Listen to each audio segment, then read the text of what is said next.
இந்த புதிய நாளிலே ஆண்டவராகிய இயேசு கிறிஸ்துவின் நாமத்தினாலே உங்களை வாழ்த்துகிறோம்.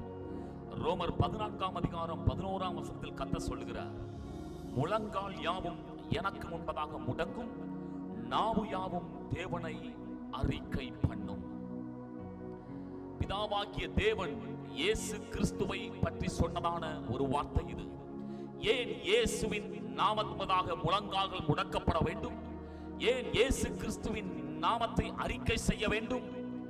அருமையானவர்களே, கடவுள் இந்த உலகத்திலே ரட்சிப்படைவதற்கு இயேசுவின் நாமத்தை மட்டுமே வைத்திருக்கிறார். அப்போஸ்தலர் 4ஆம் அதிகாரம் 12ஆம் வசனத்தில் கர்த்தர் சொல்லுகிறார், வானத்தின் கீழே பூமிக்கு மேலே ரட்சிப்படைவதற்கு இயேசுவின் நாமமே அல்லாமல் வேறொரு நாமம் கட்டளிடப்படவில்லை. ஆகவே தான் நம்மை ரட்சிக்கிற நாமம், நம் பாவத்தை மன்னிக்கிற நாமம், நம்முடைய வாழ்க்கையை இந்த உலகத்தோடு கூட நம்முடைய வாழ்க்கை முடிந்து விடாதபடிக்கு நித்திய ராஜ்யத்திற்கு, பரலோக ராஜ்யத்திற்கு அவரோடு கூட வாழ வைப்பதற்கு இந்த இயேசுவின் நாமம் மட்டுமே கட்டணப்பட்டிருக்கிறது.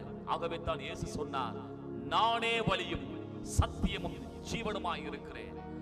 பரலோகம் செல்ல, கடவுளிடத்திலே சேர்வதற்கு இயேசு கிறிஸ்துவை தவிர வேறொரு வழி இல்லை. இந்த வார்த்தையை நம்புவோம். இந்த வார்த்தையின்படி கர்த்தர் நம்மை ஆசீர்வதிப்பாராக.